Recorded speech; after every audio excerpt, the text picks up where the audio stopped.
Rio tak percaya, tapi melihat botol kecil berisi bubuk putih di tangan Aldo membuatnya yakin. Namaku Rio. Umurku 15, tapi dunia tak pernah bertanya usiaku sebelum menghempaskanku ke aspal.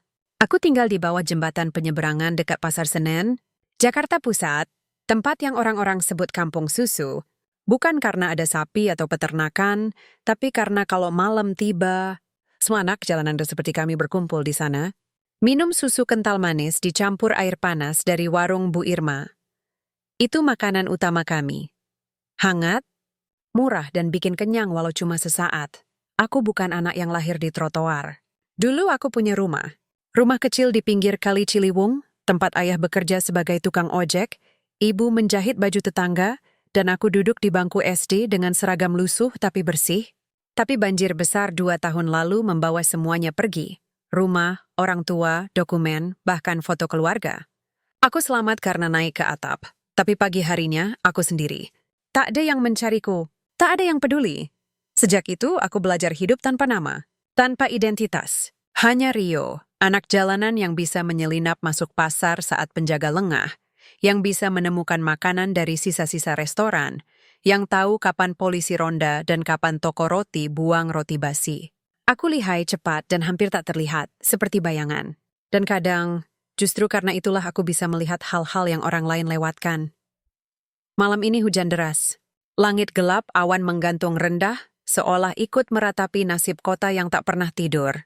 Aku basah kuyup, kaos oblong tipis yang kukenakan sudah menempel di kulit. Celana jeans bolongku terasa berat oleh air. Badanku gemetar tapi aku tak bisa pulang ke kolong jembatan, tempat itu pasti banjir. Aku butuh tempat kering, meski hanya sebentar. Aku berlari menyusuri gang sempit di belakang kompleks restoran mewah. Di ujung sana ada tenda kecil milik Bu Irma, penjual teh kaki lima yang selalu memberiku secangkir teh hangat setiap malam. Tapi malam ini dia belum datang. Tenda kosong. Hanya tersisa meja plastik dan dispenser air panas yang tertutup rapat. Aku masuk ke balik tenda, mencoba menghindari guyuran hujan. Tubuhku mulai sedikit menghangat. Aku menarik jaket tipisku lebih erat, memeluk lutut, dan mencoba tidur. Tapi baru beberapa menit, suara langkah kaki mendekat. 2 orang, sepasang pria dan wanita, berpakaian rapi, payung hitam besar melindungi mereka dari hujan. Mereka bersembunyi di balik tembok samping restoran, dekat tempat sampah. Aku diam tak ingin ketahuan, tapi percakapan mereka keras, menusuk malam. Kamu yakin tidak akan ketahuan? Kata si wanita, suaranya gemetar tapi tajam. Aku sudah atur semuanya, jawab pria itu dingin. Pelayannya sudah kubayar. Dia akan menuangkan bubuk itu ke dalam air tehnya, tepat sebelum hidangan penutup. Teh? Aku mendongak. Teh? Surya pasti minum itu, kebiasaannya. Setelah makan, dia selalu minta teh tawar hangat. Dan racunnya? Cepat. Dia akan sakit. Dia akan tertidur lalu mati. Dokter akan bilang serangan jantung. Wanita itu tertawa pelan. Bagus. Aku sudah muak jadi istri yang terabaikan. Uang asuransi akan cukup untuk kita mulai hidup baru. Aku menahan napas. Pembunuhan. Darahku membeku. Aku tak mengenal siapa Surya, tapi dari cara mereka bicara, dia penting. Pengusaha. Kaya. Dan mereka, pasangan ini, merencanakan kematiannya hanya dengan segelas teh. Aku melirik ke arah botol kecil yang si pria keluarkan dari saku mantelnya. Bubuk putih. Ia menyerahkannya pada wanita itu yang menyimpannya di dalam tas kulit mewah. Lalu mereka pergi, berjalan cepat masuk ke pintu belakang restoran, seolah mereka tamu VIP. Aku masih terdiam. Jantung berdebar kencang. Apa yang baru saja kudengar? Haruskah aku pergi ke polisi? Tapi siapa yang akan percaya anak jalanan seperti aku? Mereka pasti bilang aku ngarang atau mau cari sensasi. Bahkan jika aku berhasil masuk kantor polisi, mereka akan mengusirku. Atau menangkapku karena masuk wilayah terlarang. Tapi, bagaimana jika benar-benar terjadi? Bagaimana jika seorang manusia mati hanya karena segelas teh yang tak sempat dicegah? Aku ingat wajah ayahku. Waktu banjir datang, ia mendorongku ke atas genteng, lalu terseret arus. Ia mati demi menyelamatkanku. Dan sekarang aku dihadapkan pada pilihan, diam atau mencoba menyelamatkan nyawa orang lain. Aku bukan pahlawan. Aku hanya anak jalanan yang bahkan tak punya KTP. Tapi malam ini, aku satu-satunya yang tahu, hujan mulai reda. Aku berdiri, menggosok-gosok lengan untuk menghangatkan tubuh. Aku harus bertindak. Besok malam, di restoran itu, seorang pria akan mati jika aku tak melakukan sesuatu. Aku mengingat lokasi restoran, Le Jardin, restoran bintang 5 di kawasan Tamrin. Tempat bagi orang-orang yang makan steak seharga motor bekas. Tak tempat yang selamanya jauh dari dunia sepertiku. Tapi besok malam, aku harus masuk ke sana. Meskipun mereka tak akan melihatku. Meskipun mereka akan mengusirku. Meskipun aku cuman Rio, anak jalanan yang bahkan tak punya sandal layak, aku akan masuk. Dan aku akan menyelamatkan nyawa itu. Entah bagaimana caranya, aku mulai mengamati jadwal restoran dari kejauhan. Dari tempatku jongkok di trotoar seberang, aku perhatikan mobil-mobil mewah datang dan pergi. Pelayan keluar masuk lewat pintu belakang, membawa sampah atau menerima pasokan. Ada satpam di depan, tegap, berpakaian seragam rapi, memeriksa setiap orang yang masuk. Aku butuh rencana. Aku ingat Aldo, begitu pria itu dipanggil oleh si wanita, tadi malam masuk lewat pintu belakang. Mungkin itu jalan masuk yang paling longgar, tapi tetap dijaga. Aku perlu menyamar. Aku perlu menjadi bagian dari dunia mereka, walau hanya untuk 1 malam. Aku kembali ke kampung susu. Teman-temanku, Rudy dan Nisa, sedang main kartu di bawah terpal plastik. "Rio, lu basah banget. Mau kena demam lu?" kata Rudy, melemparkan handuk kecil padaku. Aku tertawa, tapi hatiku berat. Gue dengar sesuatu, Ruth. Sesuatu gede. Mereka berdua menatapku heran. Gue dengar pasangan mau racunin pengusaha di Le Jardin. Malam ini, racunnya dimasukin ke teh. Rudy tertawa. "Lu gila, Ri. Lu mimpi kali." Nisa lebih serius. "Serius lo?" Aku mengangguk. Gue dengar sendiri. Gue lihat botolnya. Mereka bilang namanya Surya. Pasti orang penting. Nisa mengernyit. "Kayaknya pernah dengar." CEO properti kan? Sering di TV, aku mengangguk. Kalau gue salah ya udah. Tapi kalau gue bener, berarti nyawa orang bakal hilang gara-gara teh. Rudy masih tak percaya. "Lo mau ngapain? Nyuruh polisi? Mereka bakal bilang lo bohong. Makanya gue butuh masuk ke restoran itu," kataku pelan. Gue harus kasih tahu dia langsung. Tapi gue butuh bantuan. Nisa menatapku lama. "Lu gila, Rio, tapi kalau emang bener, lu harus coba." Aku tersenyum tipis. "Bantuin gue nyari seragam pelayan. Atau minimal, baju yang nggak kayak anak jalanan." Malam berikutnya, aku akan berdiri di antara para pelayan, di tengah-tengah orang-orang yang tak pernah melihatku sebagai manusia. Tapi malam itu, aku harus terlihat, karena 1 gelas teh bisa merenggut nyawa. Dan 1 anak jalanan mungkin satu-satunya yang bisa mencegahnya.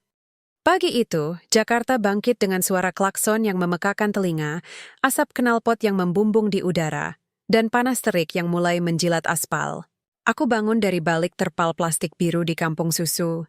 Badan masih pegal-pegal karena tidur di atas kardus basah, tapi otakku sudah berputar kencang. Malam kemarin bukan mimpi? Semua yang kudengar war racun teh pembunuhan, benar-benar nyata. Jangan waktu terus berjalan, aku harus bertindak sekarang. Rudy dan Nisa sudah bangun. Mereka duduk di depan dispenser Bu Irma yang baru datang, menyeruput teh hangat dengan roti tawar bekas toko roti. Aku menghampiri mereka tanpa kata, langsung duduk, mengambil gelas plastik kosong, dan menuangkan air panas sendiri. "Gue serius, Rud," kataku pelan. "Kita harus bantu gue masuk ke Le Jardin malam ini." Rudy mengernyit. "Masuk? Lo gila? Itu restoran buat orang-orang yang bayar makan pakai kartu emas. Lo masuk aja nggak bakal bisa. Aku cuma perlu 5 detik." Aku bersikeras. 5 detik buat bilang ke Surya, "Jangan minum tehnya." Cuman itu. Nisa menatapku lama. "Tapi gimana caranya? Lo kelihatan kayak anak jalanan. Satpam aja pasti langsung usir lo sebelum lo sempat ngomong." Aku menghela napas. "Makanya kita butuh rencana. Butuh pakaian. Butuh cara masuk lewat belakang. Gue lihat tadi malam, ada truk pasokan datang jam 8 pagi. Mungkin bisa gue manfaatin." Rudy tertawa kecil. "Lo mau nyamar jadi petugas pengantar ikan beku?" "Kalau perlu, iya." Jawabku mantap. Nisa menggeleng tapi senyum tipis muncul. "Lu aneh, Rio, tapi kalau emang lo yakin, gue bantu. Tapi jangan harap gue ikut masuk." "Gue takut ketangkep," aku tersenyum. "Gue juga takut. Tapi lebih takut kalau nggak coba sama sekali." Kami mulai merancang rencana. Rudy tahu ada tempat penyewaan seragam satpam di Pasar Senen. Bekas, murah, tapi cukup meyakinkan dari jauh. Nisa punya kenalan penjahit yang bisa menyembunyikan logam peluit polisi palsu di saku jaket, bukan untuk dipakai sungguhan, tapi buat bikin orang ragu-ragu kalau melihatnya. Kami tak punya uang banyak, tapi kami punya jaringan. Di dunia bawah seperti ini, informasi adalah uang. Hendaknya kami tahu semua celah jam 10 pagi aku bergerak. Dengan kaos dalam bersih, hasil cuci semalam, celana jeans yang sudah kujahit bagian bolongnya, dan topi bini hitam yang kupinjam dari Rudy, aku mencoba terlihat seperti anak biasa, bukan gelandangan. Tapi begitu aku mendekati gerbang pasar, dua satpam langsung menatapku curiga. Hei, kamu ngapain di sini? Ini area khusus pedagang. Aku tersenyum canggung. Cari Om Andri, Bang. Katanya ada kerjaan ngepel toko. Salah satu satpam mendengus. Om Andri lagi rapat? Balik nanti sore. Aku mengangguk, pura-pura pergi. Tapi begitu mereka lengah, aku menyelinap lewat lorong sempit di samping toko elektronik. Di sana aku bertemu dengan Om Budi, penjual seragam bekas. Ia mengenaliku. Sering kasih aku nasi bungkus kalau dagangannya nggak laku. Rio, lu mau apa? Muka lu tegang banget. Aku menatap matanya. Om, gue butuh bantuan. Gue butuh seragam pelayan restoran. Yang kelihatan rapi. Asli, ia mengernyit. Buat apa? Lu mau jadi waiter? Gue cuma pinjem, Om. Malam ini? Penting banget. Om Budi menatapku lama. Lalu ia masuk ke gudang kecil, keluar dengan seragam hitam putih, kemeja putih lengan panjang, dasi kupu-kupu, dan rompi hitam. Ini milik mantan pelayan Le Jardin. Dia keluar karena sakit. Masih bersih. Tapi harganya 200.000. Aku terdiam. Uang segitu setara dengan 6 bulan tabungan darurat anak jalanan. Tapi aku tak punya pilihan. Gue bayar nanti, Om. Bisiku. Kalau misi gue berhasil, gue janji bayar. Kalau enggak, ya udah gue hilang. Om Budi tertawa kecil, lalu mengangguk. Ambil aja. Tapi jangan rusak. Dan pulangin besok pagi. Aku mengucap terima kasih sampai hampir menangis. Dengan seragam di tas kardus, aku menuju kantor polisi terdekat. Ya, aku tahu mereka mungkin akan mengusirku. Tapi aku harus coba. Kalau ada yang bisa menghentikan pembunuhan ini tanpa aku harus masuk ke restoran, maka itu lebih aman. Dan mungkin kali ini mereka akan percaya. Kantor polisi di Jalan Salemba ramai. Orang-orang datang lapor kehilangan motor, KTP, atau urusan keluarga. Aku berdiri di antrean, jantung berdebar. Saat giliranku tiba, aku maju ke loket. Saya mau lapor, Pak. Ada rencana pembunuhan. Petugas di balik kaca-kaca mata minus menatapku dari atas ke bawah. Nama? Rio. KTP? Nggak punya, Pak. Matanya langsung dingin. Anak jalanan? Pulang sana. Jangan ganggu kantor. Tapi, Pak, ini serius. Malam ini di Le Jardin ada orang mau diracun lewat teh. Saya dengar sendiri. Petugas itu tertawa. Oh iya? Terus siapa korbannya? Bapak Surya, CEO perusahaan properti. Ia mengetik cepat lalu mendongak. Kita cek dulu. Tapi kamu keluar. Nanti kalau perlu kita panggil. Aku tetap di situ. Tapi Pak, waktunya malam ini. Saya nggak bisa pulang. Harus sekarang. Satpam kantor menarik lenganku. Ayo keluar. Jangan bikin ribut. Aku berteriak. Ini nyawa manusia, Pak. Nyawa, tolong. Tapi pintu sudah menutup di belakangku. Hujan mulai turun lagi. Aku berdiri di trotoar basah, marah, dan frustrasi. Aku sudah mencoba cara resmi. Sudah mencoba aturan. Tapi dunia ini tak peduli pada orang seperti aku. Anak jalanan tidak punya suara, tidak punya hak. Bahkan saat aku ingin menyelamatkan nyawa, aku dianggap sebagai pengganggu. Aku kembali ke kampung susu, membawa seragam dan hati yang remuk. Rudy dan Nisa menunggu. Gimana? Tanya Nisa, aku menggeleng. Ditolak. Mereka bilang saya bohong. Rudy mengutuk pelan. Dasar polisi. Kalau lu orang kaya, pasti langsung ditangani. Aku duduk memandang langit kelabu. Jadi, cuma gue yang bisa nolongin dia? Nisa menepuk bahuku. Kalau gitu kita bantu lo sampai akhir. Tapi lo harus janji lo pulang hidup-hidup. Aku mengangguk. Janji, malam mulai turun. Aku mencuci muka, menyisir rambut, dan mengenakan seragam pelayan. Pas, rapi. Tapi mataku, masih mata anak jalanan, lelah, waspada, penuh trauma. Kau mencoba tersenyum di cermin retak. Tapi yang kulihat bukan pelayan hotel mewah. Aku tetap Rio, anak dari kolong jembatan. Tapi malam ini, aku ya harus menjadi lebih dari itu. Aku harus menjadi tampak. Karena jika aku tak terlihat, maka Bapak Surya akan mati. Dan aku tak akan pernah bisa menatap wajah ayahku di surga nanti. Jam 7 malam, aku tiba di belakang Le Jardin. Truk pasokan sedang bongkar muat. Sayuran, daging beku, botol anggur mahal. Aku menyamar sebagai pekerja bongkar. Membantu mengangkat dus-dus besar. Tak ada yang curiga. Beberapa pelayan sibuk, tak peduli siapa yang membantu. Aku masuk lewat dapur belakang. Tapi begitu aku mencoba masuk ke lantai utama, seorang manajer mencegahku. Kamu siapa? Ted belum pernah sihat kamu. Aku mencoba tenang. Baru kerja shift malam, Pak. Dari agensi outsourcing. Nama saya Rio, yang menatapku tajam. Kartu identitas, aku diam. Tak bisa menjawab. Keluar. Sekarang, aku mundur, jantung berdebar. Rencana pertama gagal. Tapi aku belum menyerah, aku menyelinap ke toilet karyawan. Mengunci pintu, lalu dengan pisau lipat kecil yang selalu kubawa, aku memotong label nama di seragam, diganti dengan tulisan tangan, Rio, waiter. Lalu aku keluar, mencoba lagi. Kali ini aku langsung menuju bar. Mengambil nampan kosong, pura-pura ambil minuman. Aku melihat meja VIP di pojok. Di sana seorang ambe paruh baya duduk sendiri memakai jas hitam membaca dokumen. Wajahnya familiar, aku pernah lihat di TV, itu dia. Bapak Surya. Di sebelahnya, wanita cantik berpakaian elegan, pasti Ibu Wulan. Dan di meja lain, pria yang kudengar bernama Aldo sedang menatap jam tangan. Hidangan penutup akan disajikan dalam 20 menit. Air teh akan disiapkan sekarang. Aku harus sampai ke sana. Tapi saat aku melangkah, seorang pelayan senior menepuk bahuku. Kamu bukan tim kami. Siapa kamu? Aku tak sempat menjawab. Dari arah dapur, seorang pelayan muda keluar dengan cangkir teh di nampan, tepat menuju meja Bapak Surya. Cangkir itu, putih, halus, mengilap di bawah cahaya lampu kristal, terangkat perlahan dari nampan porselen. Pelayan muda itu berjalan dengan langkah mantap, wajahnya datar, seolah ini hanya rutinitas biasa. Tapi aku tahu. Teh itu diracun. Dan Bapak Surya, yang masih asyik membaca dokumen bisnis tebal dengan kacamata bingkai tipis, akan meminumnya begitu saja. Tanpa curiga, tanpa ragu. Seperti biasa. Seperti yang selalu dilakukannya setelah makan malam. Aku melangkah maju, napasku tersengal. Hei, jangan! Pelayan senior yang tadi menahan tanganku. Kamu ngapain? Balik ke dapur. Kamu bukan bagian dari tim. Tolong! Teriakku, suaraku pecah. Jangan kasih teh itu ke meja nomor 8. Itu bahaya. Beberapa tamu menoleh. Manajer restoran langsung mendekat, wajahnya ketat. Ada masalah?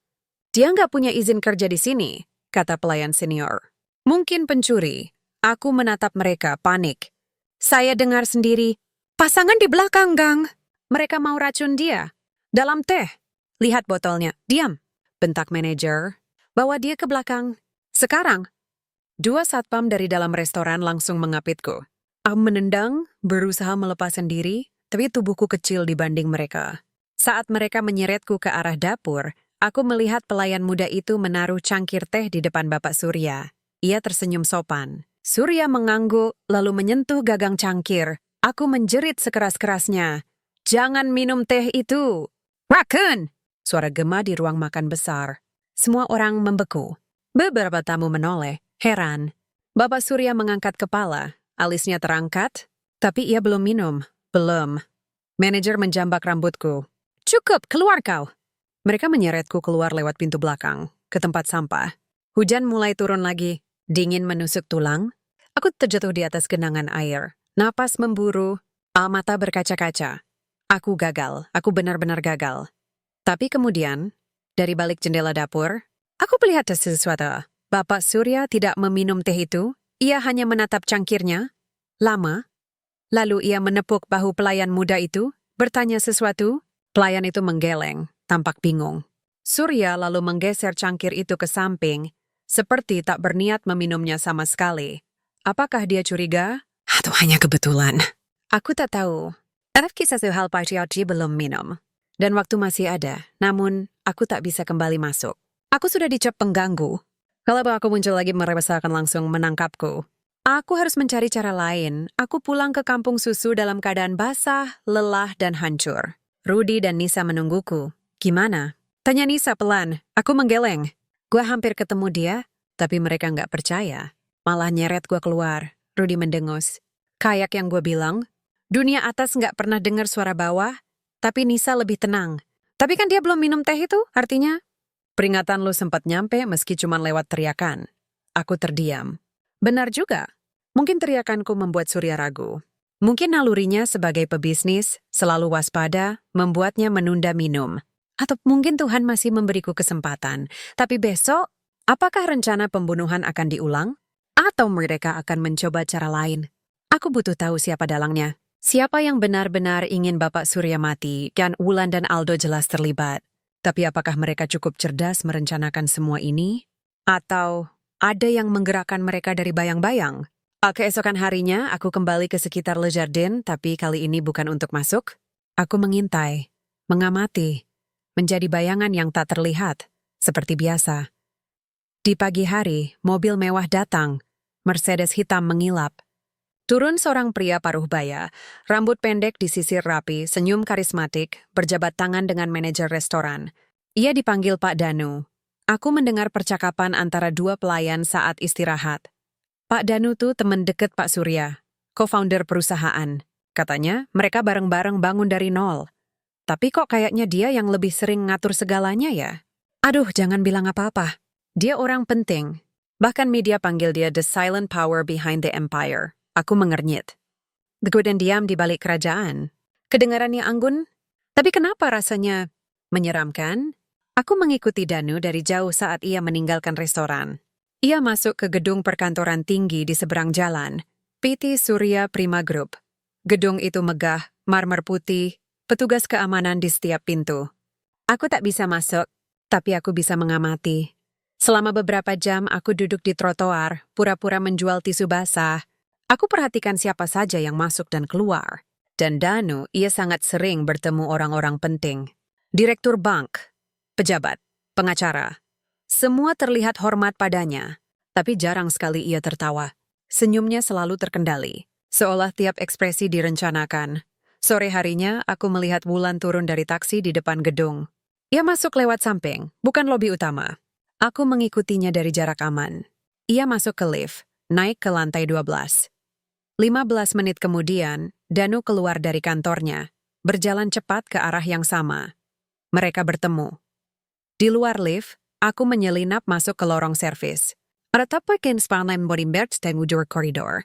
Aku sembunyi di balik rak perlengkapan. Dan dari celah pintu, aku mendengar suara mereka. Semuanya berantakan kemarin malam, kata Wulan, suaranya gemetar. Anak jalanan itu nyaris menghancurkan semuanya. Tenang, jawab Danu, dingin. Itu hanya tikus kecil. Tak ada yang percaya padanya. Tapi Surya tidak minum tehnya. Dia curiga. Danu tertawa pelan. Tidak, dia tidak curiga. Dia hanya lelah.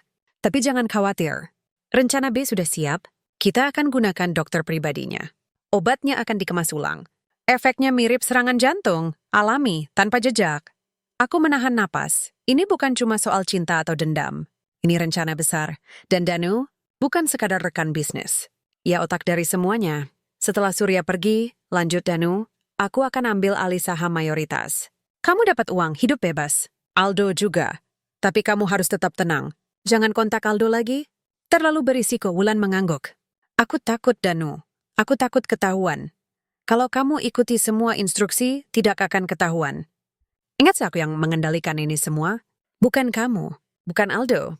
Aku merasa darahku membeku, jadi selama ini Wulan hanya alat. Aldo hanya alat. Dan aku hampir mati mencoba menyelamatkan Surya dari istri dan kekasih gelapnya. Padahal musuh sebenarnya adalah sahabatnya sendiri. Orang yang duduk di sampingnya dalam rapat, yang disebut loyal, yang dipuji media sebagai visionary partner. Danu ingin menguasai perusahaan. Ingin menjadi raja tanpa pertarungan. Membunuh dengan senyum, bukan peluru. Aku harus keluar dari sini. Harus menyampaikan ini. Tapi bagaimana? Polisi sudah tidak percaya. Media tidak akan peduli pada anak jalanan. Satu-satunya orang yang bisa menyelamatkan dirinya adalah Bapak Surya sendiri. Tapi bagaimana caranya aku menemui dia langsung? Setelah kemarin aku diusir seperti sampah, aku keluar dari gedung dengan hati berdebar. Tapi kali ini, bukan hanya rasa takut yang membayangi. Ada kemarahan, ada tekad. Aku bukan hanya ingin menyelamatkan nyawanya, aku ingin menghancurkan kebohongan yang dibangun oleh orang-orang yang berpura-pura baik. Malam itu, aku kembali ke kampung susu. Aku menceritakan semuanya pada Rudy dan Nisa. Jadi, otaknya bukan si istri, tapi temannya sendiri? Rudy hampir tak percaya. Ya, kataku. Dan dia sedang merencanakan pembunuhan kedua. Besok, Lewat obat. Nisa menggigit bibir. Lo harus ketemu dia langsung. Tapi gimana?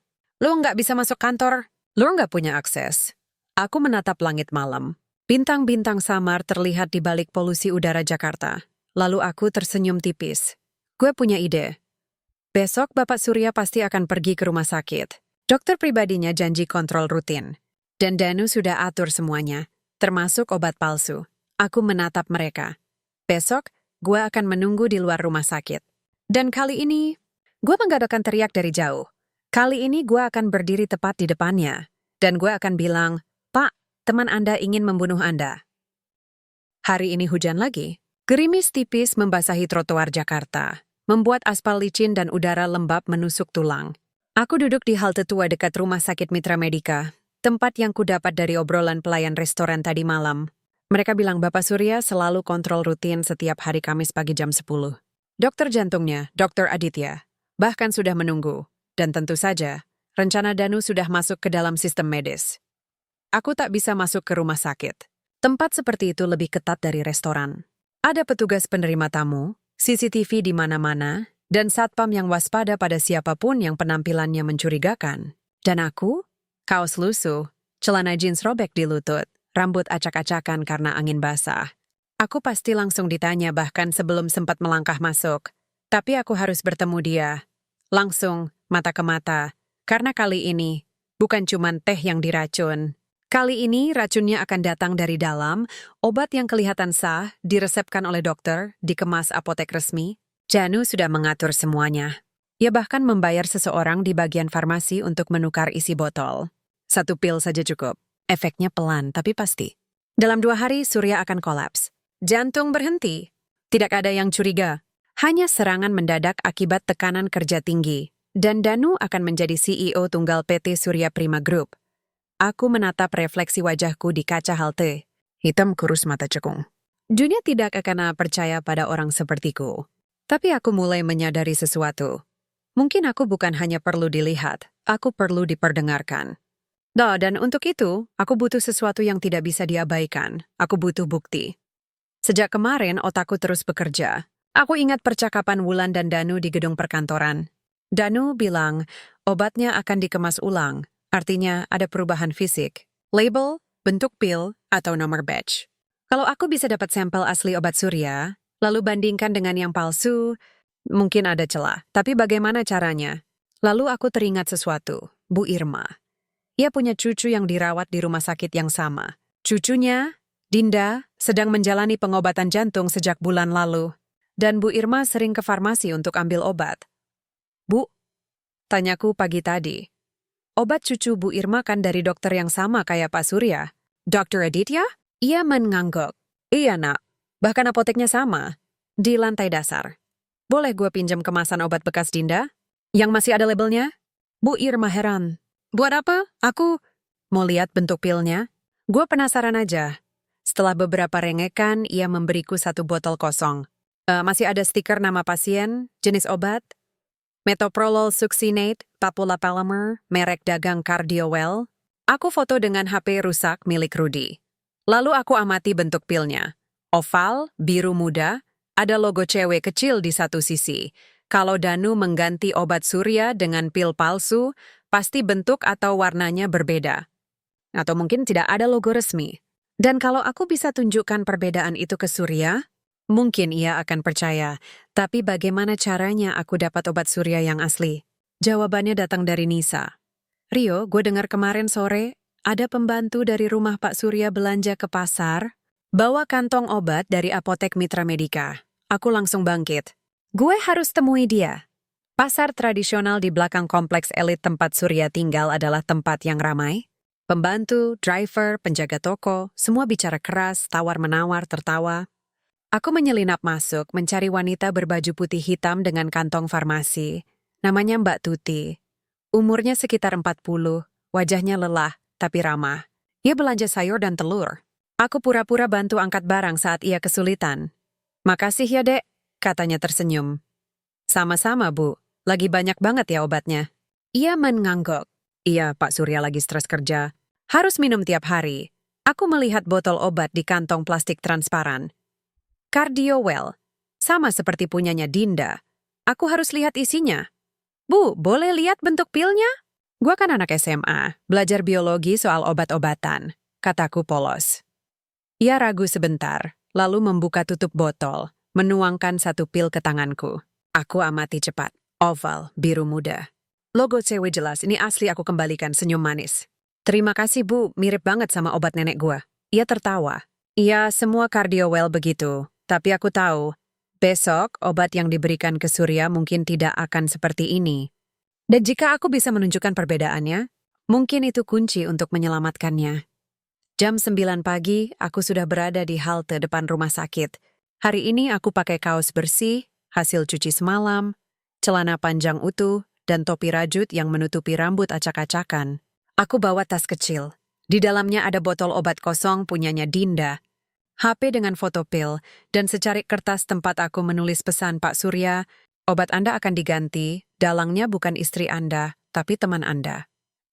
Saya tahu karena saya dengar sendiri, tolong jangan minum obat dari apotek hari ini, saya anak jalanan. Tapi saya tidak bohong, aku latih cara menyampaikannya, pelan, jelas, tanpa teriak, agar tidak dikira gila. Jam 9.50, mobil Mercedes hitam Surya masuk pelan ke area parkir VIP. Mobil itu mengilap, pelat nomornya B1SA. Aku berdiri, jantung berdebar kencang. Pintu mobil dibuka oleh sopir. Lalu Bapak Surya keluar, jas abu-abu, kacamata, ekspresi tenang, tapi matanya tampak letih. Aku melangkah maju, langkah demi langkah, 2 meter lagi, 1 meter. Aku mengangkat tangan hendak menyerahkan kertas itu, tapi tiba-tiba sebuah suara memanggil dari belakang. Rio, aku menoleh. Itu Rudy. Ia berlari, napas tersengal. Lu ngapain? Polisi cari lo. Katanya lu nyusup ke kantor Danu kemarin. Ada CCTV. Aku terpaku, dan tepat saat itu satpam rumah sakit melihatku. Melihat gerakanku yang terburu-buru. Melihat Rudy yang berteriak. Melihat tangan yang mengangkat kertas. Ia langsung mendekat. Hei kamu! Berhenti! Aku panik. Aku tak punya waktu. Dengan nekat, aku melempar kertas itu, mengarah ke arah Surya. Lembaran kertas terbang pelan, tertiup angin, lalu jatuh tepat di depan sepatu pantofelnya. Ia menunduk, mengambilnya, membukanya, membacanya.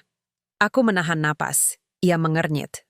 Menatap kertas itu lama, lalu bidang ragu. Matanya bertemu denganku, ada keheranan. Ada pertanyaan, tapi juga sesuatu yang lain, kemungkinan. Tapi sebelum aku bisa berkata apa-apa, satpam meraih lenganku. Kamu sudah kami cari! Jangan melawan. Aku diseret, menendang, berteriak. Pak Surya, itu benar. Danu ingin bunuh Bapak. Cek obatnya, cek apoteknya. Surya masih memegang kertas itu. Ia tidak membuangnya. Ia melipatnya perlahan, menyimpannya di saku jas. Tapi ia tidak menghentikan satpam. Aku dibawa ke pos keamanan, ditahan, dituduh menyusup, mengancam, dan menyebarkan hoaks. Polisi datang. Kali ini, mereka membawaku ke kantor polisi. Bukan cuma ditendang keluar, di ruang interogasi, lampu terang menyilaukan mata. Seorang perwira muda duduk di depanku. Kamu lagi, ya?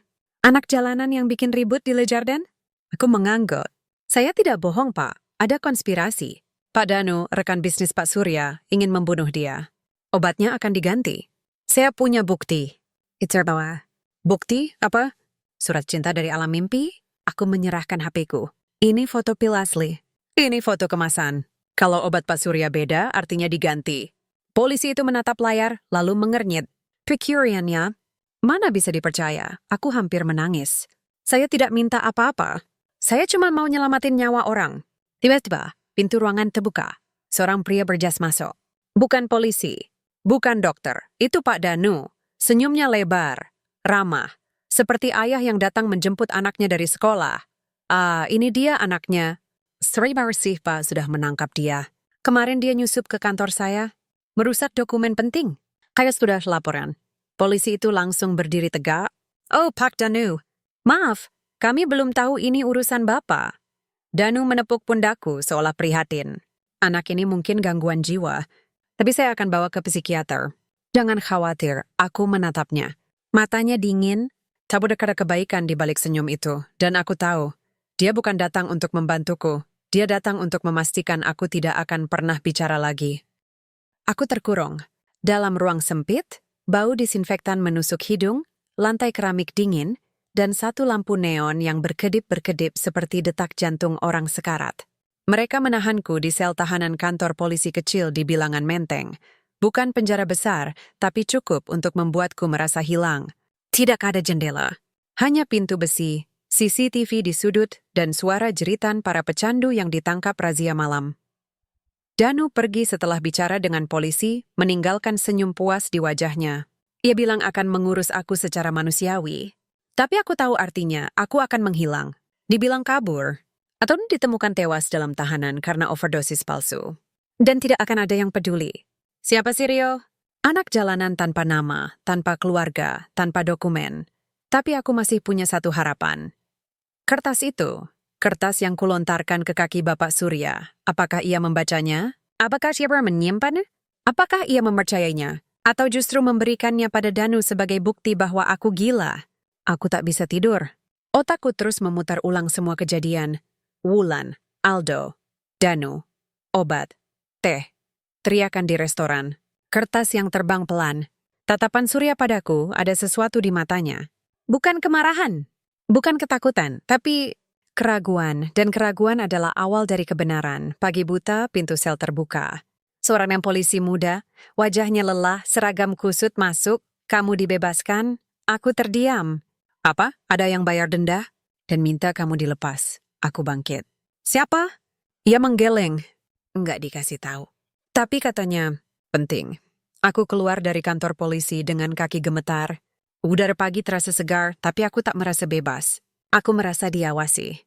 Setiap mobil yang lewat, setiap orang yang menatap, aku curiga itu mata-mata Danu. Tapi kemudian, sebuah taksi tua berhenti di depanku, pintunya terbuka, di dalam duduk Bu Irma. Masuk nak, bisiknya. Cepat, aku masuk. Taksi langsung melaju. Siapa yang bayar, Bu? Tanyaku, ia menatap lurus ke depan. Bukan saya, tapi tadi malam ada orang telepon warung. Bilang, lepaskan Rio, dan bawa ini. Ia menyerahkan sebuah amplop coklat. Aku buka. Di dalamnya ada uang, cukup untuk sewa kos 2 bulan dan secarik kertas kecil. Obat saya diganti. Saya bawa ke lab. Hasilnya racun. Saya percaya kamu, tapi Danu? Tahu. Waspada. Es darahku mendidih. Dia percaya. Bapak Surya percaya padaku. Dan ia sudah membuktikan sendiri bahwa obatnya diracuni. Tapi pesannya yang terakhir membuatku merinding. Danu tahu, artinya Danu sadar ada kebocoran. Artinya rencananya terganggu. Artinya Bi akan bertindak lebih cepat. Lebih ganas, aku harus bertemu Surya. Sekarang. Tapi bagaimana? Bu Irma menghentikan taksi di pinggir jalan. Mereka cari kamu, Rio. Polisi, satpam, bahkan wartawan. Katanya kamu gangguan jiwa mau bunuh pengusaha. Media udah heboh. Aku tertawa pahit. Jadi sekarang gue penjahat? Ya, tapi saya tahu kamu anak baik. Aku turun dari taksi. Gue harus ke Le Jardin malam ini. Kenapa lagi ke sana? Karena Danu pasti akan mencoba lagi. Dan malam ini, dia akan menggunakan cara terakhir. Aku kembali ke kampung susu. Rudy dan Nisa hampir menangis melihatku. Lu hidup? Gua kira lu mati. Teriak Rudy. Danu nyaris bikin gue lenyap, kataku. Tapi Pak Surya percaya. Dan obatnya emang diracun? Nisa menggigit bibir. Parody. Dia tahu, kita tahu. Ya, jadi dia akan habisin Surya malam ini. Di tempat umum, di mana semua orang melihat tapi tidak mencurigai apa-apa, aku menatap mereka. Le Jardin. Malam ini, ada gala dinner tahunan perusahaan. Semua direksi datang, termasuk Danu, termasuk Surya. Rudy menggeleng. Lu gila, mereka pasti jaga ketat. Lu masuk aja nggak bakal bisa. Aku harus masuk, bisikku. Tapi kali ini, bukan cuma buat teriak. Kali ini aku bawa bukti. Aku bawa kebenaran. Kami mulai merancang rencana terakhir. Nisa tahu ada pesta pernikahan di hotel sebelah Le Jardin. Dan mereka menyewa catering dari restoran yang sama. Aku bisa menyamar sebagai pekerja catering, masuk lewat dapur utama. Rudy berhasil pinjam HP baru dari kenalan wartawan jalanan, HP dengan kamera bagus. Aku rekam semua, percakapan Wulan Danu yang kudengar, foto botol obat asli, scan kertas dari Surya, semuanya akan kusimpan di cloud. Kalau aku hilang, bukti itu tetap ada. Jam 8 malam aku bergerak. Dengan seragam catering biru gelap, topi kok, dan 6 tag palsu hasil cetak Rudy, aku menyelinap masuk lewat lorong servis. Keamanan memang ketat, tapi saat truk pasokan datang, Aku ikut bawa dus besar berisi anggur mahal. Dekade yang Trigi. Uki bagian dari mesin yang berjalan lancar. Aku masuk ke dapur. Luas, panas, ribut. Kompor menyala, chef berteriak, pelayan mondar-mandir. Aku pura-pura ambil nampan, lalu menyelinap ke lantai utama. Ruangan megah. Lilin menyala di meja kristal. Orkestra kecil memainkan musik klasik. Tamu-tamu berjas dan berkebaya minum sampahnya. Di tengah podium besar, Bapak Surya duduk di meja VIP, dikelilingi direksi. Dan di sebelahnya, Danu senyumnya lebar, bersahabat, seperti ayah bangga pada anaknya, tapi matanya dingin, mengawasi, selalu mengawasi. Di atas panggung, MC mengumumkan, selanjutnya, pidato dari co-founder PT Surya Prima Group, Bapak Danu Santoso. Tepuk tangan riuh, Danu berdiri, memegang mikrofon. Senyum sempurna, terima kasih teman-teman. Malam ini saya ingin menyampaikan sesuatu yang sangat pribadi. Suara gemuruh. Semua diam, baik saya dan Bapak Surya telah bersama selama 25 tahun. Dari nol. Dari ruko kecil sampai gedung pencakar langit. Tapi beberapa hari terakhir saya mendapat informasi mengejutkan. Jantungku berhenti. Ada upaya pembunuhan terhadap beliau. Dan pelakunya adalah seorang anak jalanan yang mengaku bisa mendengar rencana pembunuhan. Beberapa tamu tertawa kecil. Anak itu bahkan sudah ditangkap polisi. Tapi ironisnya, Pavi Suryakius Berekainya bahkan menghentikan pengobatan karena surat ancaman dari anak gelandangan. Surya menatap Danu, alisnya terangkat. Danu melanjutkan, suara bergetar dramatis. Saya prihatin. Sangat prihatin. Karena jika Bapak Surya terus percaya pada hal-hal yang tidak rasional, maka masa depan perusahaan kita juga terancam. Tepuk tangan dari beberapa direksi. Tapi aku tahu, ini bukan sekadar drama. Ini pengadilan publik. Danu sedang membersihkan namanya, sekaligus menghancurkan kredibilitas Surya. Dan aku hanya tikus yang harus dibunuh sebelum malam berakhir. Aku melihat pelayan membawa air teh ke meja Surya. Lagi teh yang bening, hangat mengepulkan uap tipis. Tapi kali ini, aku yakin teh itu diracun. Dan Danu akan memastikan Surya meminumnya di depan semua orang sebagai simbol bahwa ia tidak takut. Bahwa dia dipercaya pada sistem, aku harus bergerak. Tapi begitu aku melangkah, mataku tertangkap oleh satpam. Ia mengenali wajahku dari berita. Ia langsung bergerak ke arahku. Aku lari, menyelinap di antara tamu-tamu, melewati meja prasmanan, menuju bar. Tapi semua jalan menuju meja VIP terblokir. Pelayan sudah di depan Surya, menyerahkan cangkir teh. Surya menatapnya lama, lalu mengangkat cangkir itu. Aku menjerit dari kejauhan, "Pak Surya, jangan minum, itu racun." Semua orang menoleh, satpam menangkapku. Menjambak rambutku, menyeretku keluar. Tapi tepat sebelum aku keluar, aku melihatnya. Surya tidak meminum teh itu. Ia menatapku. Lalu, dengan tenang, ia meletakkan cangkir itu ke samping. Dan berkata pelan, cukup keras agar semua mendengar. Saya percaya pada anak itu. Dunia berputar. Satpam itu menyeretku seperti karung sampah. Tanganku terkunci di belakang. Wajahku nyaris menyentuh lantai marmer yang dingin dan mengilap. Suara musik orkestra dari ruang utama masih terdengar samar, tapi semakin menjauh. Mereka membawaku ke gudang bawah tanah, tempat penyimpanan anggur dan kardus bekas. Bau alkohol dan debu menusuk hidung. Pintu besi dikunci dari luar. Aku sendirian. Tapi otakku masih hidup, masih bekerja. Karena satu hal terngiang-ngiang di kepala, dia percaya padaku.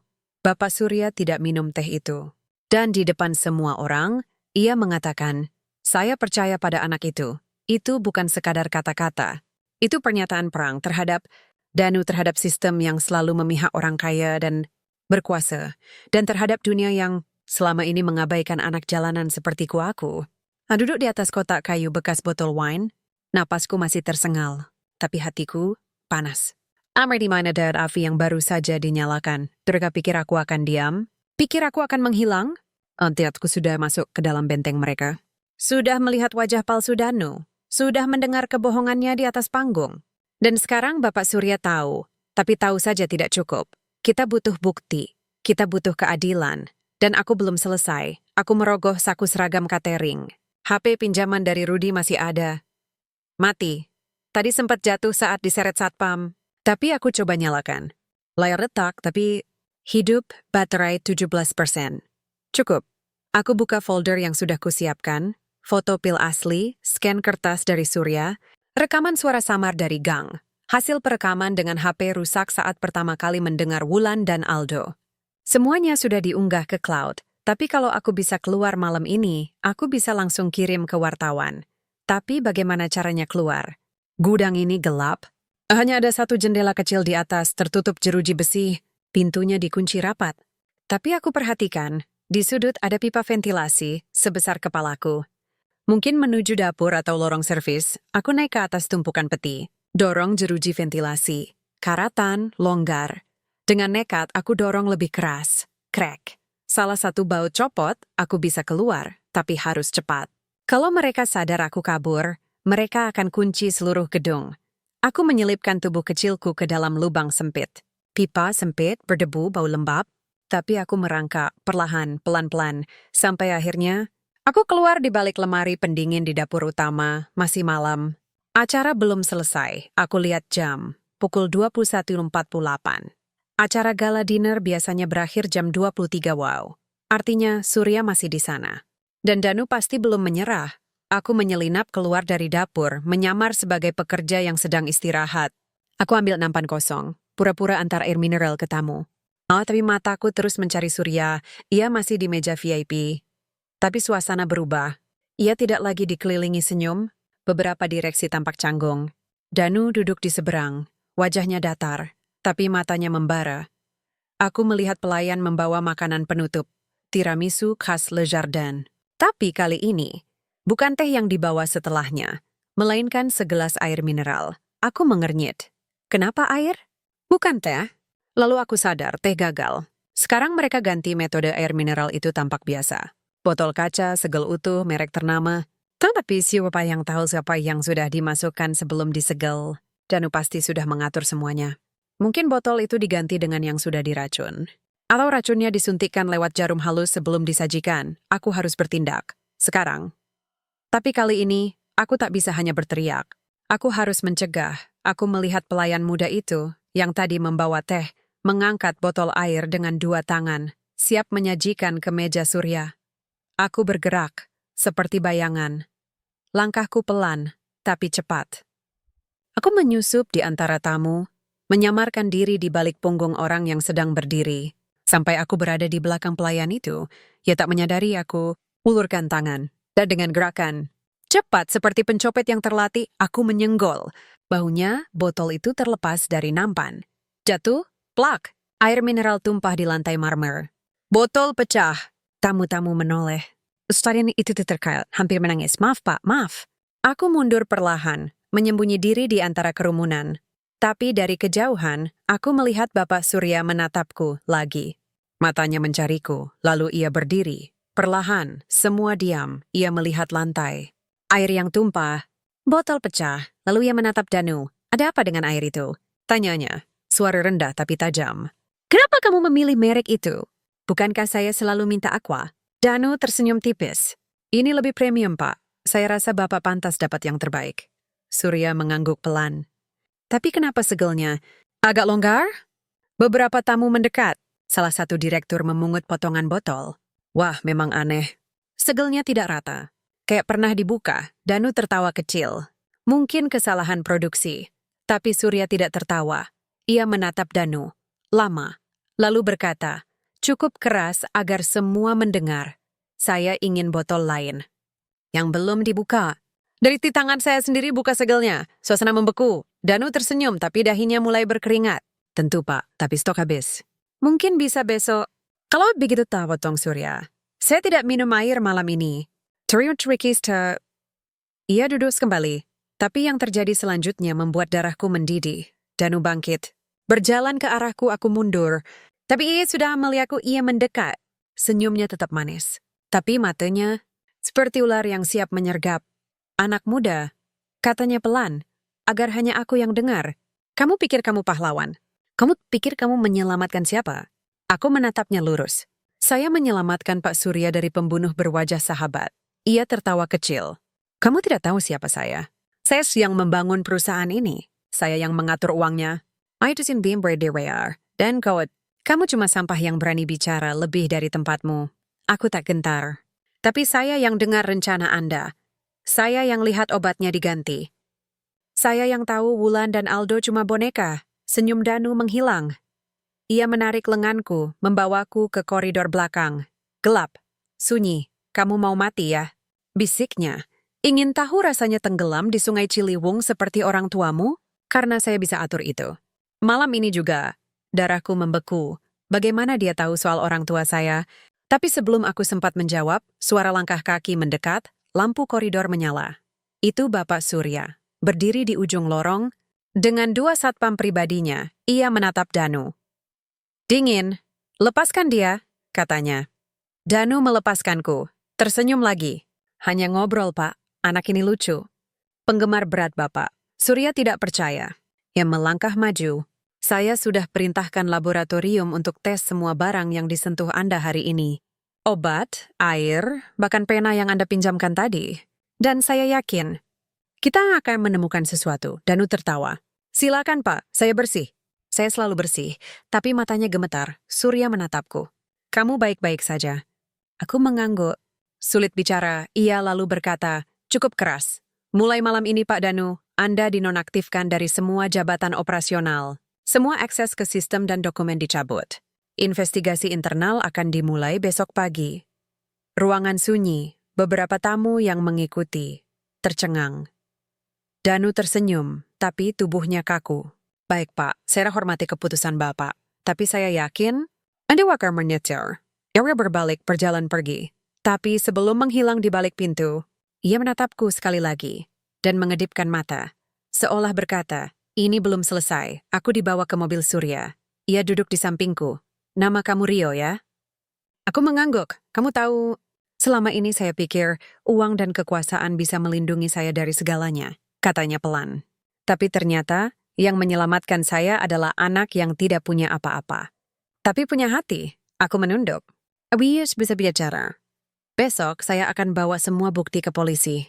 Dan Anda akan menjadi saksi utama. Aku menatapnya. Tapi siapa yang akan percaya saya? Easterson Norton. Sekarang saya percaya. Dan itu cukup untuk memulai. Di luar hujan mulai turun. Tapi kali ini rasanya bersih. Seperti Jakarta sedang mencuci dosa-dosanya. Mobil Bapak Surya melaju pelan di tengah hujan Jakarta yang tak kunjung reda. Aspal basah memantulkan cahaya lampu jalan, membentuk kolam-kolam kecil yang berkilauan seperti bintang palsu. Aku duduk di kursi belakang, tubuh masih gemetar, bukan karena dingin, tapi karena adrenalin yang belum surut.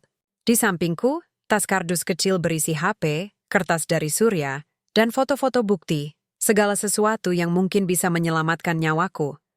Atau menghancurkannya. Surya menoleh ke arahku lewat kaca spion. Kamu tinggal di mana, Rio? Aku diam sebentar. Lalu perlahan berkata di kolong jembatan Pasar Senen, Pak. Ia mengangguk, tidak terkejut. Seolah sudah tahu bahwa anak seperti aku pasti tidak punya rumah. Besok pagi, saya akan bawa kamu ke kantor. Kita temui penyidik, tunjukkan semua bukti, dan kita hentikan Danu selamanya. Aku menatap tanganku yang kotor, kuku penuh tanah, luka kecil di jari akibat pecahan botol tadi malam. Tapi media udah bilang gue gila, Pak. Bahkan sebelum gue ngomong apa-apa. Surya menarik napas dalam. Ya, Danu cepat. Dia sudah mencoba membunuh kredibilitasmu sebelum kamu sempat bicara. Tapi kita hadapi itu besok. Aku tertunduk.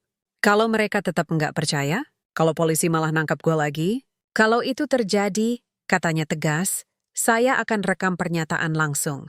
Di depan kamera. Saya sebutkan duit anakin penyelamat kenal nyawa saya. Dan saya bersedia bertanggung jawab atas segala yang dia katakan. Darahku terasa hangat.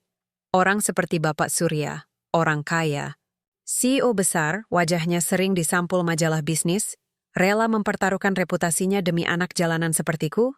Aku hampir tak percaya. Pagi harinya, aku dibawa ke sebuah apartemen kecil milik asisten pribadi Surya. Mandi air hangat pertama dalam 3 bulan terasa seperti mimpi. Sabun mewah, handuk tebal, baju bersih, kaos putih, celana panjang hitam, jaket hoodie. Saat aku melihat cermin, aku hampir tidak mengenali diriku.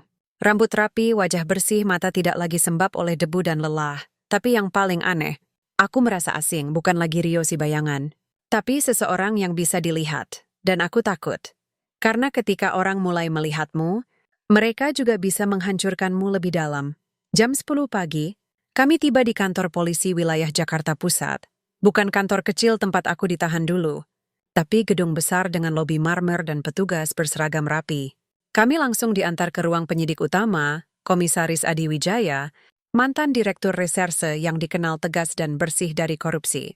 Tapi begitu kami masuk, suasana langsung berubah. Di dalam ruangan, sudah ada Pak Danu duduk santai di sofa didampingi 2 pengacara berjas mahal. Ia tersenyum saat melihatku. "Ah, si pahlawan kecil datang juga," katanya. Suaranya lembut, seolah sedang bercanda dengan teman lama. Surya berdiri tegak. "Apa yang Anda lakukan di sini?"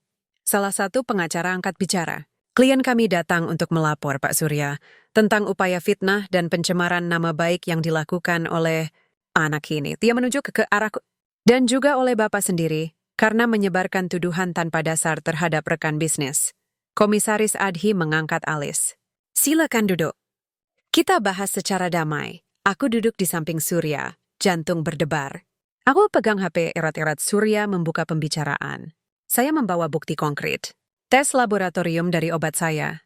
Terdeteksi racun digoksin dalam kadar 5 kali lipat dari dosis aman. Botol air mineral yang disiapkan kemarin malam. Segelnya rusak dan ada bekas jarum suntik mikro. Rekaman percakapan antara istri saya, Aldo, dan Danu, di mana Danu secara eksplisit menyuruh mereka menghabisi saya." Danu tertawa kecil. "Rekaman dari mana? HP bajakan? Dibuat pakai aplikasi edit suara?" "Iya Bapak Surya, saya sangat prihatin. Apa karena stres kerja, Bapak jadi mudah percaya pada hal-hal absurd?" Salah satu pengacara menyerahkan dokumen. "Ini hasil audit internal perusahaan. Selama 6 bulan terakhir, Pak Danu tidak pernah mengakses data medis atau logistik restoran. Tidak ada bukti ia terlibat." Komisaris Adhi membaca dokumen, lalu menatap Surya. "Bapak punya bukti forensik resmi? Atau hanya klaim pribadi?" Surya menatapku. Aku buru-buru buka HP, cari folder bukti. Tapi saat aku buka file rekaman suara, error. File tidak dapat dibuka. Aku panik. Coba lagi, semua file gambar corrupted. Foto pil, scan kertas, semuanya hilang atau rusak. HP-nya Rudi, rusak total setelah jatuh di Lejardan. Aku menatap Surya, mata berkaca-kaca. Gue nggak tahu. Filenya rusak. Danu tersenyum. "Lihat, bukti ajaib ini ternyata tidak ada. Hanya imajinasi seorang anak yang trauma. Dimanfaatkan oleh emosi Bapak Surya yang sedang labil." Komisaris Adhi menghela napas. "Tanpa bukti fisik, sulit bagi kami untuk bertindak. Apalagi menahan seorang tokoh seperti Pak Danu." Surya mengepal tinjunya. "Anda mau menutup mata? Anak ini hampir mati demi menyelamatkan saya." "Saya tidak menutup mata, Pak," jawab komisaris. "Tapi hukum butuh bukti. Bukan hanya keyakinan." Danu bangkit. "Saya harap Bapak pertimbangkan kembali kondisi mental Anda. Mungkin Anda butuh istirahat. Atau konsultasi psikiater." Ia berjalan keluar, diiringi pengacaranya. Tapi sebelum pintu tertutup, ia menatapku dan mengedipkan mata. Lagi, seolah berkata, "Kamu kalah. Kami keluar dari kantor polisi." Langit kelabu, udara pengap. Aku berjalan di belakang Surya, kepala tertunduk. "Maaf Pak," bisikku. "Gue gagal. Gue bikin buktinya rusak." Surya berhenti, menoleh padaku. "Kamu tidak gagal, Rio," katanya pelan. "Kamu sudah melakukan lebih dari yang bisa dilakukan banyak orang. Masalahnya bukan kamu. Masalahnya, dunia ini tidak adil." Aku menggigit bibir. "Jadi, Danu bebas? Dia bisa lanjutin rencananya?" Surya menatap langit. "Belum, karena saya masih hidup. Dan saya masih punya akses ke sistem perusahaan. Saya tekan buka semua log keuangan. Semua transfer. Semua email. Pasti ada jejak." Aku mengangguk. Tapi hatiku berat karena aku tahu Danu bukan orang bodoh. Ia pasti sudah menghapus semua jejak digital. Ia pasti sudah menyiapkan cadangan. Tapi kemudian sesuatu terlintas di benakku. Wulan, istri Surya. Orang yang terlibat langsung. Yang bertemu Danu. Yang menerima botol racun. Dia tahu semuanya. Dan dia mungkin satu-satunya yang bisa membongkar kebenaran. Sore itu, aku kembali ke kampung susu. Rudi dan Nisa menyambutku seperti pahlawan. "Lu ketemu Surya? Lu lawan Danu? Gila lu, Ri!" teriak Rudi. Tapi aku tidak tersenyum. Semua bukti rusak. Polisi nggak bisa apa-apa. Danu bebas, Nisa mengernyit. Tapi kan lu lihat sendiri? Lu dengar sendiri? Tapi siapa yang akan percaya anak jalanan? Tanyaku pahit, Rudy diam. Lalu dia berkata, ada satu orang yang mungkin bisa bantu, Om Juna. Siapa? Penjahit di gang belakang. Dulu dia kerja di perusahaan Surya, bagian arsip. Katanya dia dipecat gegara protes soal manipulasi laporan keuangan. Dia tahu banyak tentang Danu. Aku menatapnya. Low serious? 100%. Tapi dia nggak mau ngomong sama sembarang orang. Harus dipancing, aku bangkit. Gue harus temui dia. Sekarang. Malam itu, aku menemui Om Juna di warung kopi gelap di ujung gang. Ia tua, bungkuk, mata minus tebal, tapi tatapannya tajam. Rio ya? Anak Bu Irma? Aku mengangguk. Om, gue butuh bantuan. Gue dengar Om tahu soal Danu. Ia tertawa kecil. Tahu? Saya tahu dia lebih dari yang dia kira. Saya yang simpan salinan laporan keuangan palsu yang dia hapus. Saya yang tahu dia alihkan dana ke rekening offshore. Tapi siapa yang peduli? Saya cuma penjahit sepatu sekarang, aku mendekat. Tapi Om, kalau Om kasih bukti itu ke Pak Surya, mungkin dia bisa hentikan Danu. Om Juna menatapku lama. Dan kemudian, saya dibunuh. Seperti kolega saya yang dulu jatuh dari lantai 15. Aku diam lalu berkata pelan, saya anak jalanan. Saya nggak punya apa-apa. Tapi saya berani lawan dia. Karena saya tahu, selalu diam lebih sakit daripada mati. Om Juna menatap teh hitamnya. Lama. Lalu perlahan ia mengeluarkan flash disk kecil dari saku dalam jaketnya. Ini semua. Email, transfer, rekaman rapat rahasia. Simpan baik-baik. Dan kalau saya mati besok, publikasikan semuanya. Aku menerima flash disk itu. Dingin. Berat. Seperti bom waktu. Flash disk itu terasa panas di genggamanku. Bukan karena suhu, tapi karena beban. Ini bukan sekadar kepingan plastik kecil berisi data. Ini adalah nyawa. Nyawa Om Juna, nyawa Pak Surya, bahkan mungkin nyawaku sendiri. Danu tahu bahwa rahasia bisa dibunuh, tapi ia tak pernah menyangka bahwa rahasia itu akan disimpan oleh seorang penjahit tua di gang sempit Jakarta. Aku tidak bisa langsung pergi ke Surya. Aksesnya dibatasi sejak kemarin. Danu sudah mengunci sistem internal perusahaan, mengganti semua password, dan mengklaim bahwa Surya sedang cuti medis sukarela. Media mulai memberitakan bahwa CEO itu mengalami stres berat dan mulai percaya pada konspirasi anak jalanan. Foto-fotoku dari CCTV Le Jardin, dari kantor polisi, beredar luas dengan caption, anak gelandangan pengganggu yang mengaku selamatkan CEO. Tapi aku punya satu senjata, waktu. Danu belum sepenuhnya mengambil alih. Masih ada celah. Masih ada orang yang setia, dan aku tahu siapa yang bisa membantuku. Bu Irma, pagi buta, aku menemuinya di warung tehnya yang belum buka. Ia cedera menyapu lantai. Ujarnya lelah, tapi matanya tetap hangat. Rio, kamu baik-baik saja? Tanyanya pelan, aku mengangguk. Lalu menyerahkan flash disk. Ini penting banget. Gue nggak bisa simpan, tapi gue juga nggak bisa kasih ke sembarang orang. Tolong, simpen di tempat paling aman. Kalau gue nggak pulang dalam 3 hari, bawa ini ke wartawan. Semua media, TV, online, cetak, publikasikan semuanya. Ia menatap flash disk, tangan gemetar. Ini tentang Pak Danu. Aku mengangguk. Semua kejahatannya, uang haram. Pembunuhan yang direncanakan. Semuanya. Bu Irma menarik napas dalam. Lalu menyelipkan flash disk ke dalam botol susu kental manis kosong, lalu menyembunyikannya di balik batu bata retak di dinding warungnya, tempat kami biasa menyimpan uang darurat. Kalau kamu nggak pulang, bisiknya, saya lakukan. Aku memeluknya erat. Pertama kalinya aku merasa punya ibu lagi. Sekarang, aku butuh cara masuk ke dunia digital. Butuh komputer yang bisa kugunakan tanpa jejak. HP Rudy rusak. Warnet? Terlalu berisiko. Semua terhubung ke kamera dan log IP. Tapi Nisa tahu satu tempat. Perpustakaan umum di Gedung Pemuda Menteng. Tempat itu sepi, punya komputer lama, dan tidak wajib login pakai KTP. Aku pergi pagi-pagi buta, sebelum banyak orang datang. Komputer pertama yang kucoba lambat, tapi bisa digunakan. Aku colokkan flash disk, hati-hati, jari gemetar. Folder muncul. Proyek Surya akhir. Aku buka satu persatu. Email internal dari Danu ke Aldo. Transfer tahap 3 sudah dikirim. Wulan akan dapat 5M setelah kecelakaan. Surat elektronik antara Danu dan laboratorium ilegal di Singapura. Racun harus tidak terdeteksi dalam autopsi standar. Gunakan campuran digoxin dan etilonium. Efek seperti serangan jantung alami. Rekaman rapat rahasia. Danu bicara ke seorang direktur bank. Setelah Surya tiada, saya ambil 62% saham. Anda akan jadi pemegang utang utama. Kita bagi hasil 70-30. Ada juga dokumen transfer uang ke rekening atas nama PT Cahaya Abadi, perusahaan cangkang yang terdaftar di Panama. Nominalnya fantastis. Lebih dari 120 miliar rupiah dialihkan selama 2 tahun terakhir.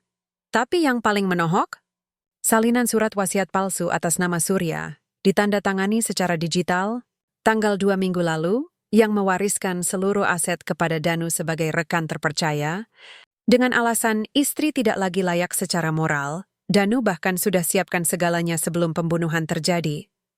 Aku mencetak beberapa dokumen penting, menyimpan salinan lain di cloud pribadi yang hanya aku tahu passwordnya, tapi aku sadar, data saja tidak cukup. Harus ada saksi hidup, harus ada Wulan. Siang itu aku menyelinap ke kompleks elit tempat Surya tinggal. Keamanan ketat, tapi aku tahu celahnya. Mobil pengiriman barang masuk jam 2 siang. Aku menyamar sebagai pekerja bongkar muat, ikut angkat dus besar berisi peralatan kantor. Di dalam kompleks, aku mengintai. Rumah Surya besar, bergaya modern minimalis, dikelilingi pagar tinggi. Tapi aku tahu Wulan tinggal di sayap timur. Bekas rumah tamu yang diubah jadi apartemen pribadi sejak hubungan mereka renggang. Jam 3 sore, aku melihatnya keluar, sendirian. Wajahnya muram, mata sembab. Ia naik taksi menuju pusat kota.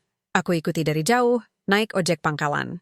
Taksi itu berhenti di sebuah klinik psikologi eksklusif di daerah Kuningan.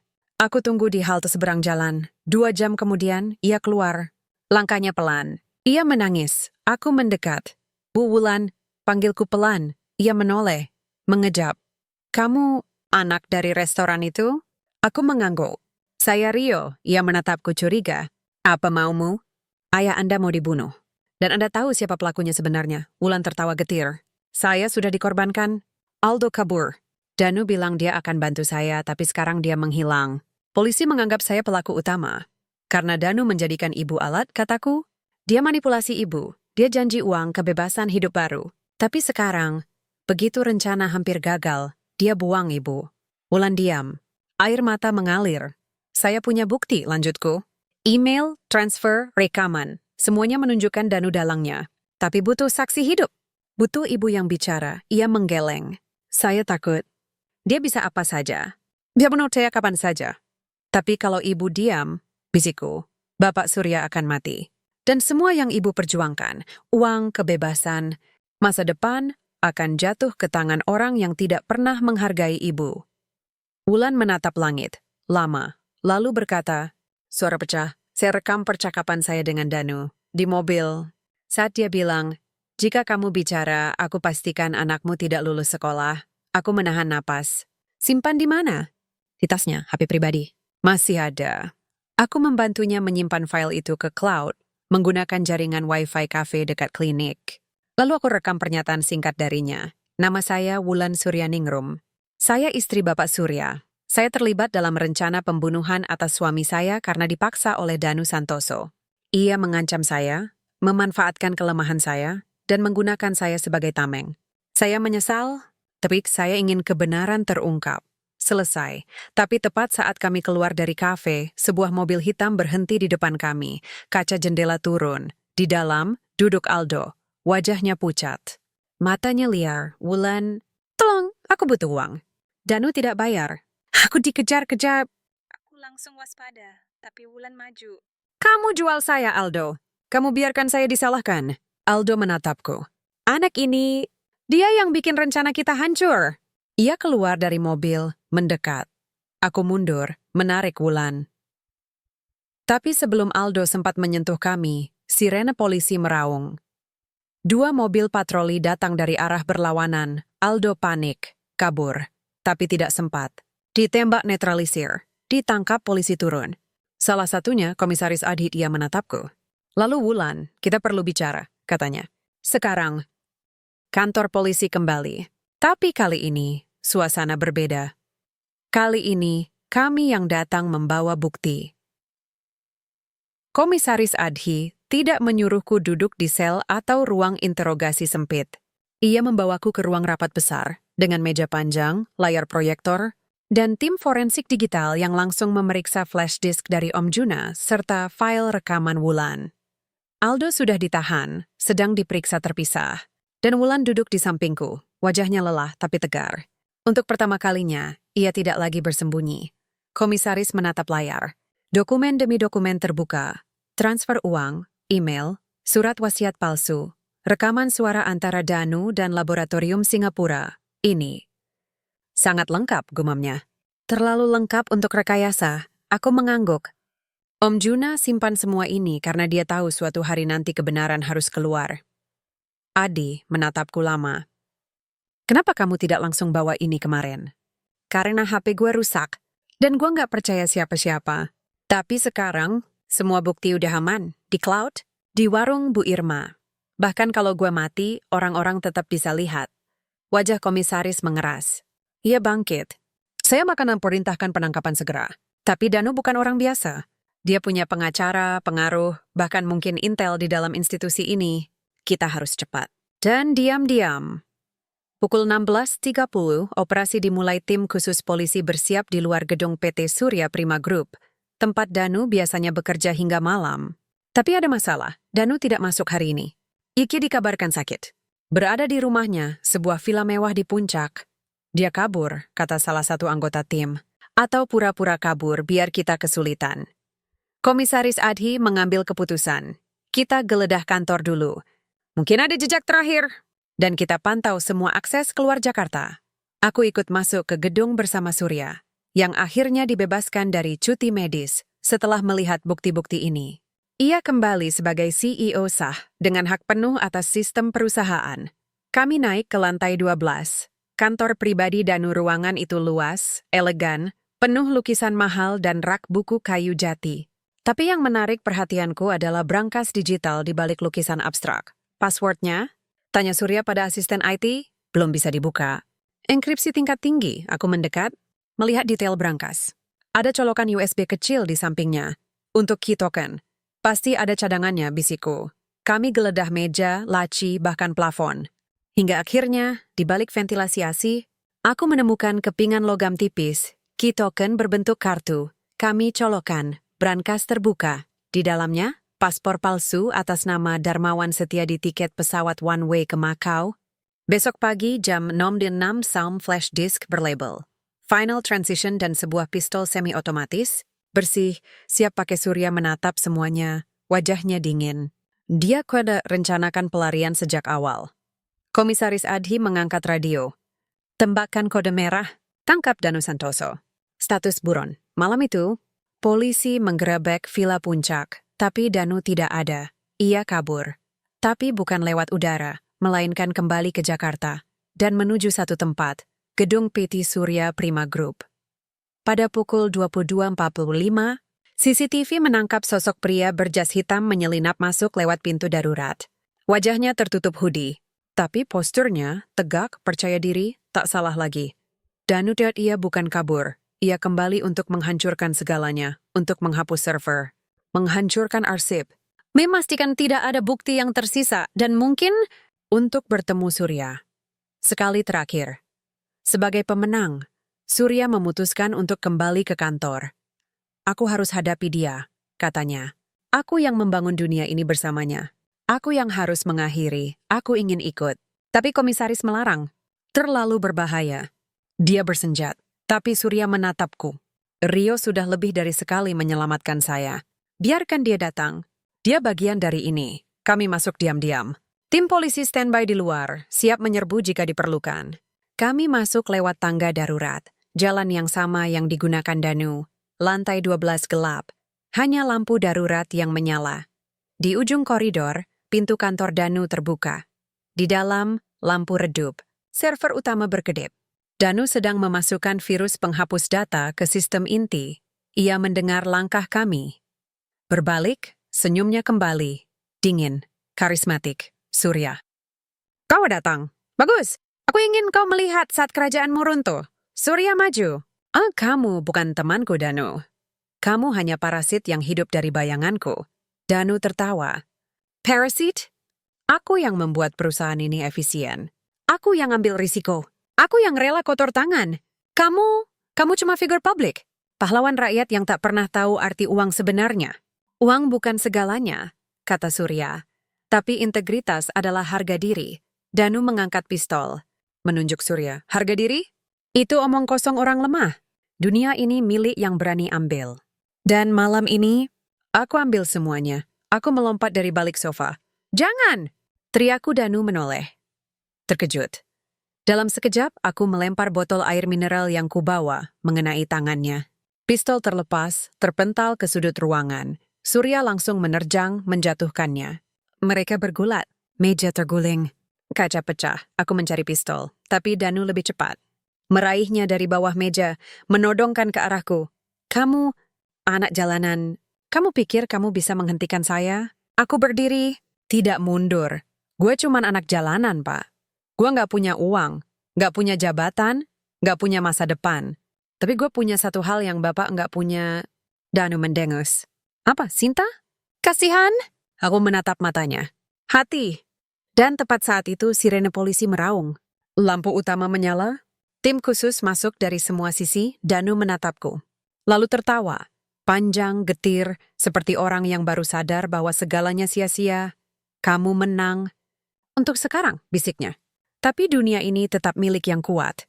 Ia menyerahkan pistol. Diborgol, dibawa pergi. Tapi sebelum pintu menutup, ia menatapku sekali lagi dan berkata pelan, "Anak jalanan, kamu akan kembali ke tempatmu, dan dunia akan lupa padamu." Aku tidak menjawab, karena aku tahu kebenaran tidak bisa dilupakan. Di luar, hujan turun deras. Surya menepuk bahuku. "Terima kasih, Rio. Kamu bukan hanya menyelamatkan nyawaku. Ya, kamu menyelamatkan jiwa perusahaan ini, Wes. Aku ingin menatap langit.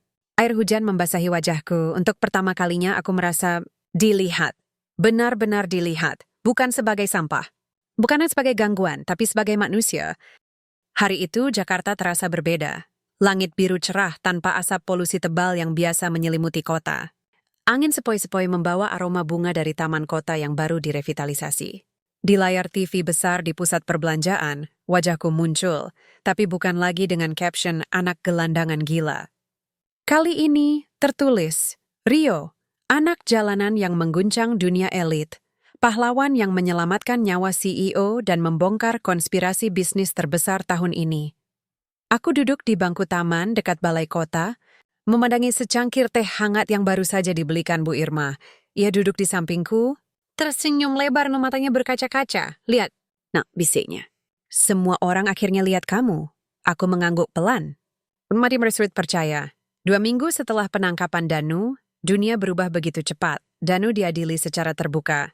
Rekaman, email, transfer uang, kesaksian Wulan, Aldo, Om Juna, dan aku, semuanya menjadi dasar vonis bersalah atas percobaan pembunuhan berencana, penggelapan dana, dan sabotase korporat.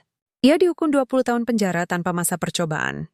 PT Surya Prima Group dinyatakan bersih dari skandal setelah audit independen. Dan Bapak Surya, meski sempat goyah, kini kembali memimpin dengan visi baru. Tapi yang paling mengejutkanku, aku tidak lagi hidup di kolong jembatan. Setelah sidang pertama, Surya datang menemuiku di kampung susu. Rio, katanya, saya ingin kamu tinggal di rumah saya. Sekedekannya sampai kamu siap untuk masa depanmu. Aku langsung geleng kepala. Gue nggak bisa, Pak. Gue anak jalanan. Gue nggak pantas. Pantas? Potongnya, kamu lebih pantas daripada banyak orang yang lahir dengan emas di mulut. Kamu punya keberanian, kejujuran, dan hati yang lebih besar dari gedung ini. Ia menyerahkan surat. Surat penerimaan sekolah swasta bergengsi, SMA Harapan Bangsa, tempat anak-anak pejabat dan pengusaha belajar. Biaya ditanggung penuh oleh yayasan baru yang ia dirikan, Yayasan Cahaya Rio, untuk anak-anak yang tak terlihat. Tujuannya? Memberi beasiswa, tempat tinggal, dan pendidikan bagi anak jalanan, korban bencana, dan anak putus sekolah. Dengan satu prinsip, nilai seseorang bukan diukur dari tempat ia tidur, tapi dari kebaikan yang ia lakukan. Hari pertamaku di sekolah, gila, seragam rapi, tas baru, sepatu bersih. Tapi semua mata menatapku. Beberapa siswa bisik-bisik. Ada yang bilang aku anak miliarder yang pura-pura miskin. Ada yang bilang aku cuma cari sensasi. Tapi ada juga yang datang mendekat. Kamu Rio ya, yang selamatkan Pak Surya? Aku mengangguk malu. Keren banget loh, katanya. Gue baca beritanya. Lo nolongin dia pakai apa?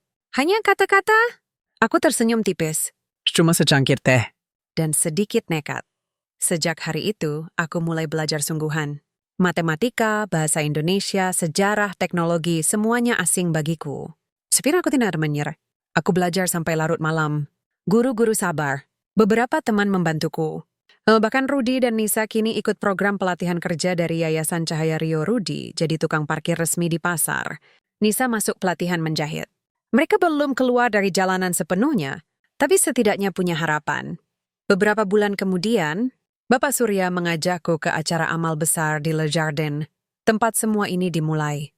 Kali ini, aku bukan penyusup, bukan pencuri, bukan rancang diusir. Kali ini, aku pembicara utama di panggung megah yang dulu hampir menjadi tempat kematian Surya. Aku berdiri, memegang mikrofon, memandang ratusan tamu, pebisnis, politisi, artis, wartawan. Aku menarik napas. Nama saya Rio, kataku, suara gemetar tapi tegas. 2 tahun lalu, saya kehilangan rumah, orang tua, dan masa depan karena banjir. Saya hidup di trotoar, makan dari sisa makanan, dan tidur di bawah jembatan. Dunia melihat saya sebagai bayangan, sebagai gangguan, sebagai orang yang seharusnya diam dan menghilang. Aku berhenti sebentar, melihat ke arah Bu Irma yang duduk di barisan depan menangis pelan. Tapi suatu malam, saya dengar rencana pembunuhan. Dan saya sadar, walau dunia tak melihat saya tetap bisa melihat dunia. Suasana sunyi. Saya berlari. Saya teriak. Saya diseret, ditertawakan, dikriminalisasi. Tapi saya tidak berhenti. Karena saya tahu jika saya diam, nyawa akan hilang. Dan bukan karena saya pahlawan, tapi karena saya manusia. Dan setiap manusia punya hak untuk peduli. Aku mengangkat cangkir teh kecil yang sengaja kubawa naik panggung.